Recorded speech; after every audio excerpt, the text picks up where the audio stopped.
Hello, my name is Roshan Narayan, and thank you for joining us on In20. If you're watching us on YouTube, do that back four and protect and pass the ball very, very simple. He is brilliant. If you put leg.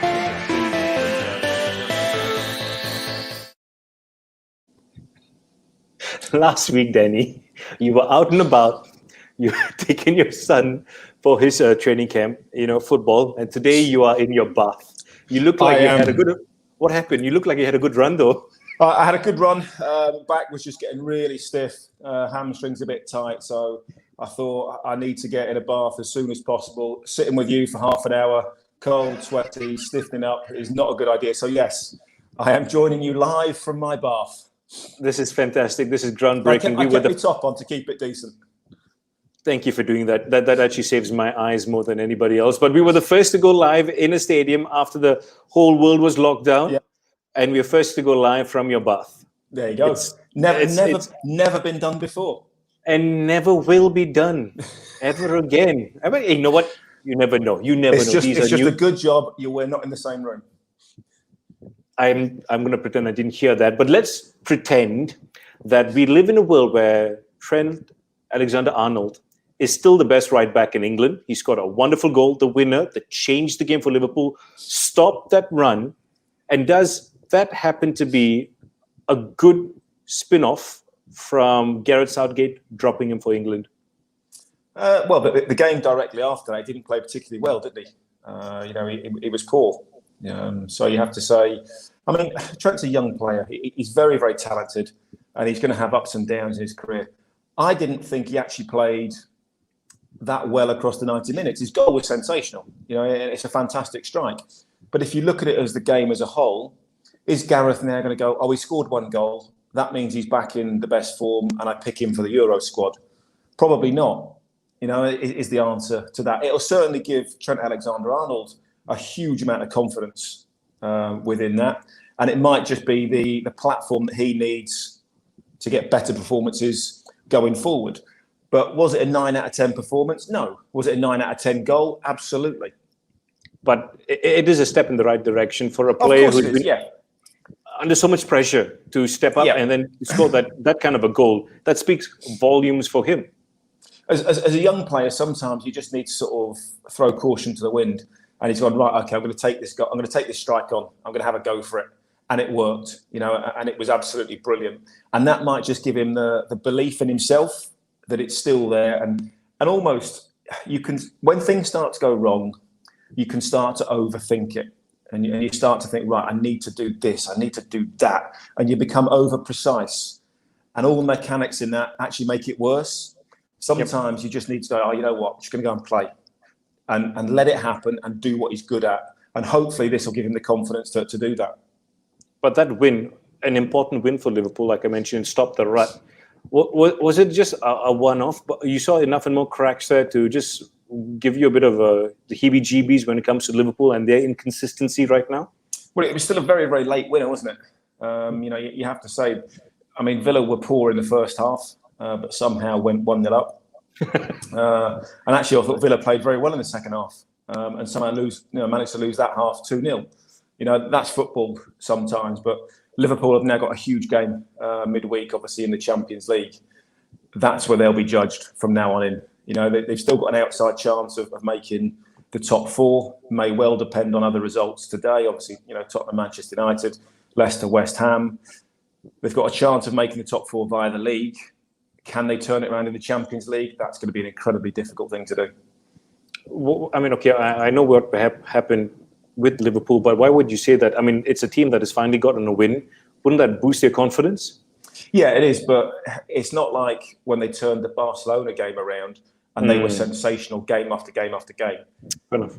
They've got a very late goal against Aston Villa, to win the game 2-1.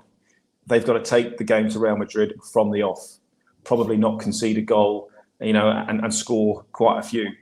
Are they in that sort of vein of form? I don't think they are. Of course, it's always possible. The impossible is always possible in football, and we've seen that, and that's why I think everybody loves the game. But I think it's going to be incredibly difficult for Liverpool to overturn that result. And if you saw the first 45 minutes in the El Clasico, Real Madrid were unbelievable. I mean, they were lucky to come away with that victory. Barcelona hitting the post very late on. But this is surprisingly a Real Madrid team in form, despite whatever's going on behind the scenes. And you have to say, Zidane often gets criticised as maybe not being the greatest coach in the world.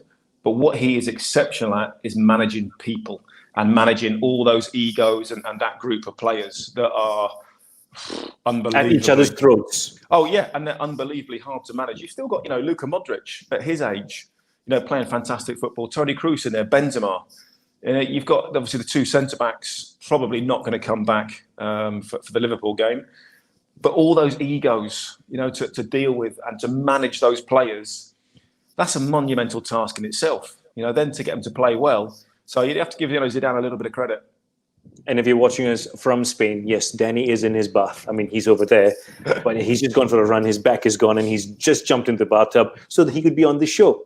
Somebody else is on the show regularly, at least we talk about him, is Thomas Tuchel and what he's done with Chelsea. But let's talk about a particular German striker up front. Timo Werner? No, the other one. Okay. Let's talk about the other one. He finally got a goal, and it was a decent goal. You finally starting to see the best out of Havertz? I think what we've always known, he's an incredibly talented player. But we said all along, very, very young. And how many times do we say, young players go up and down. It's difficult. And he moved during a pandemic, which is not easy. You move away from somewhere where you're very, very comfortable. You move away from home. You've got a new club, new surroundings. Those surroundings are made even harder because you can't do what you normally do. You can't go out to restaurants and socialise with your teammates. You can't get to know the area. You're in pretty much lockdown all the time. So not only is a move difficult when there's all that pressure at the best of times, it's been even harder. And I think what we have seen from Kai Havertz is he's unbelievably talented. He's got a huge amount of talent. It's just finding the right balance for him, to feel relaxed, a little bit like Trent Alexander is. We've seen great performances, then you have a dip. Kai Havertz arrived and had that dip after playing fantastically the season before. He will come good. I have no question about that. And sometimes you need the manager, Thomas Tuchel, to just keep believing in him. I mean, it didn't work in the Champions League, where he played up front, obviously with Werner on the left. They looked out of sorts, and it really didn't work, with those two in the first half. But Havertz is a good player, and I think if he's given time, he will become good. Okay, let's talk about Chelsea in particular. Was it easy, to go after the likes of Timo Werner and the other new players when Frank Lampard got the sack? Because everyone went the only reason why Frank got the sack is because these players have not delivered. Yet you have to give them time. We've seen it with so many players, Patrice Evra, Nemanja Vidic. They took forever to settle in, but once they settled in, boom. And I also think, because Frank had obviously had no transfer windows or no money in the transfer windows, couldn't sign any players, he had to bring those young players through, and he'd done particularly well in that. But then you have to go to the next level. And to go to the next level, how do you do that? You've got to bring in players. And recruitment is one of the hardest things in football. Liverpool haven't got it right, this season. That's where they are. Manchester City the season before didn't get it right after Company left. West Ham have got their recruitment spot on this season, and they've been amazing. So, if you've got 15, 16 magnificent players, it's fine. But when you've got to keep bettering that and bring in players, it's difficult because you're not talking about a piece of machinery where you know what it's going to do, sort of day in, day out. You know what it's going to produce. You're talking about human beings and all the emotional levels that go in and around that. So even when you bring over a top player from another country or from another club, there's always a slight gamble about how they're going to do, within that, within the culture, within the system. Are they going to settle in? Look at Di Maria, Manchester United. Never happened to him. It just wasn't the right fit. It happens sometimes, and that's. I think sometimes people forget about the human and the emotional element within sport. And let's not talk about let me try that again. Let's not try to forget about Tuchel. I'm mesmerized by you in the bathtub, Danny. I have to say that. I've never done this before. You won't be the first. But Tuchel's ability to get the best of the players, be it with Mason Mount or Pulisic as well, they seem to have gotten better under him. Mason Mount is a sensational player. I think Mason Mount, to be able to play so many positions at such a young age and play them so well is testament to himself. His football brain, his knowledge of the game, his positional sense is exceptional. He doesn't look out of place on the right. He doesn't look out of place on the left. He can play as a number 10. He can play as a holding midfield player, play as the 6 or the 4 at times in midfield. His awareness all over the pitch is exceptional. And to have that as such a young player is incredible. And again, I think Thomas Tuchel has recognised that he's a magnificent player, and he's just going to let him play. And I think we've always known that Thomas Tuchel is quite sort of pragmatic in his approach and the way that he does things. I think if you have a good platform and you have a certain way of playing, and then you have good players that are then allowed to express themselves within that when they have the ball, then things should go very, very well for you. Are they favourites for the Premier League next season, or perhaps the Champions League this season? I think you'll have to go a long way beyond Manchester City. They're going to be sensational, aren't they? Next year, we all expect them to add in the transfer window, and look how good they've been this season. We expect Liverpool to be better. Chelsea will be. They won't be favourites. I'd expect them to get in the top 4 next season. But I don't think they'll be favourite. No, they won't be favourites to win the league. Okay, thank you for that, Danny. Just cuts off everybody's dreams, doesn't he, Mr. Danny Mills? Bielsa that's not to say that they can't win it. I said they won't be favourites. Fair enough. Point taken. Bielsa, your man, in charge of your team, Leeds United. What a result! I mean, I can promise you there would have been at least 5 to 6 people who switched off because you thought the game was dead and gone. But that is Leeds. You'd have no idea when the game is going to end. I mean, it was unlike Leeds in the fact they had to sit back and concede possession. Manchester City do that to so many teams. We know that. But Leeds, no matter what, they go for it right till the very, very end of the game. And obviously that shown yesterday. When you're thinking 10 men against Manchester City, away from home, Manchester City have missed a host of chances.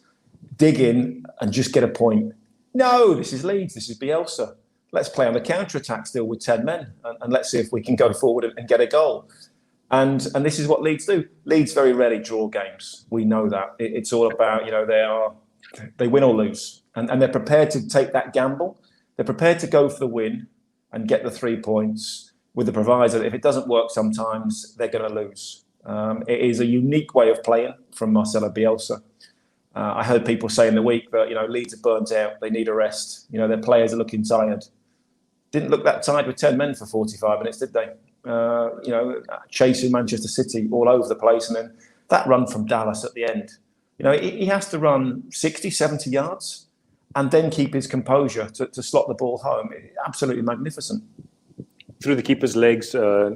Which was unbelievable. But there's rumors, and whether you can confirm it or deny, it'd be fantastic from where you're sitting right now. But there are rumors that he might get an extension for his contract. Is there any truth to that?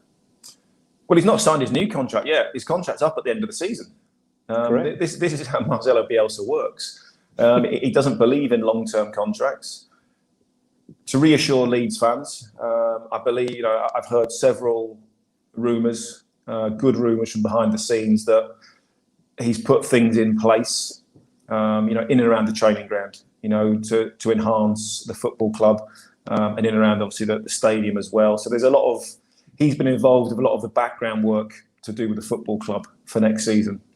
I guess now that they are totally safe, they can start looking at recruitment, for next season as well.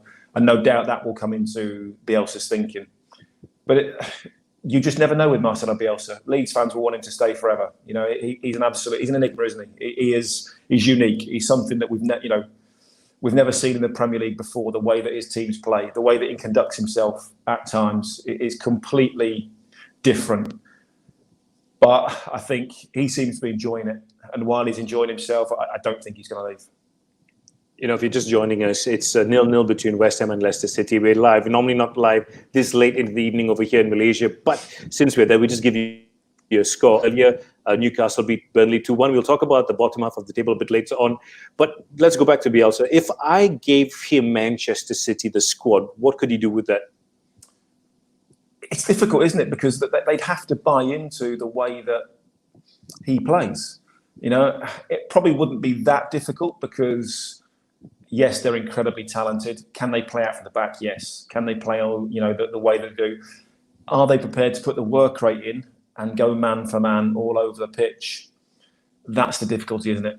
And we've seen with Bielsa's side before. Leeds he brought up where Leeds were struggling. And then you go into a team and say, right, okay, I'm going to change the philosophy completely and we're going to do it completely differently and we're going to work 3 times a day, we're going to train hard, all these types of things. And then you get a little bit of evidence to say, oh, actually, this works. We start winning football matches. Imagine if Bielsa went into Manchester City and he does that, training 3 times a day, and they start to lose a couple of games because they haven't quite got it. That evidence isn't there. And then you get a little bit like what happened at Manchester United under David Moyes. It becomes a little bit of, well, this is not what we did before. And what we did before was working. And what we did before was winning. And now that's not the case. So it's like players. It's not easy just to say a manager goes into a different football club and makes them totally better when he is completely unique and has a different way of doing things to any other manager on the planet. You can say the same thing about Jose Mourinho. His team Tottenham at home against Manchester United. Kickoff is a bit later on. Is this a bigger game for Jose than it is for Ole? I know Ole is in second position, but for me, it just weighs heavily on Jose Mourinho to do something with Tottenham this season. I think you're right, Roshan. I think Ole can get away with finishing second this season. Yeah. And go, look, it's progress. Even if they don't win anything, which will be very, very disappointing, and he'll still be, the bridesmaid, never the bride. That will be labelled against him. But you can say that there's clear evidence to say that there's progress. Mourinho, if he doesn't win a trophy, doesn't get in the top 4, then you start to say, well, what was he brought into the football club for? What was his remit when he was brought in? It was to win something. So if you don't win the League Cup, and if you don't win a place in the top 4, has he failed in that remit? Probably is the answer. And are they progressing enough to keep Spurs fans happy? Possibly not would be the answer. I know you hold him in high value. I know there's one story where he met you after some time and he asked you how your boys were. That shows how good a man he is. But professionally, as a pundit, has he been, I hate using the word failure for Jose Mourinho, but has his mission at Tottenham not worked out as of yet? I'm being polite. No, not yet. But he hasn't also been given that transfer kitty that he needs. We know that Jose, good players. Come on. But Jose Mourinho doesn't. Mourinho doesn't bring in youngsters and make them better. He never has done.